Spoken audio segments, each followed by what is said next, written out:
აღდგომის დღესასწაულთან დაკავშირებით ხალხმრავლობაა ბათუმის ცენტრალურ ბაზართან. ტერიტორია გადატვირთულია საავტომობილო მიმოსვლითაც.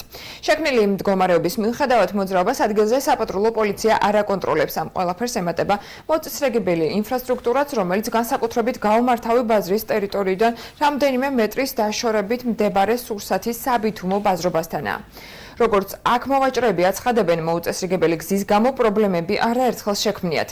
აქ იმასაც ამტკიცებენ, რომ მერის წარმომადგენელი ბონი გოროდოკის დასახლებაში მოვაჭრეთა პრობლემებს არ იცნობს, რადგან მათთან ერთხელაც არ გამოჩენილა. თავად მერის რწმუნებულმა კი არასამუშაო დღის გამო კომენტარისთვის ვერ მოიცალა. მაინც ასე ვარ. გინდ ერთი პრეზიდენტი, გინდ მეორე, გინდ მესამე. ფალინგი და იგი არ გამიწრია. ერთი გამგებელი გამოარონიეთ ფეხი. ამ წაში ფეხი დამოყევით თქვენ მარტე და როგორ გაიმით ქუჩაში შევხედავ. ქალი გაგორდა წევამ და ხება კი რაღაც დაიხშო წაში გუში. ვინაა პატრონი?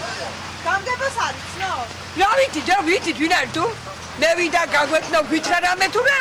ქალაქს არც მერი იყავთ, არც პატრონი იყავთ, არც არაფერი. ეიშვა ხალხმა.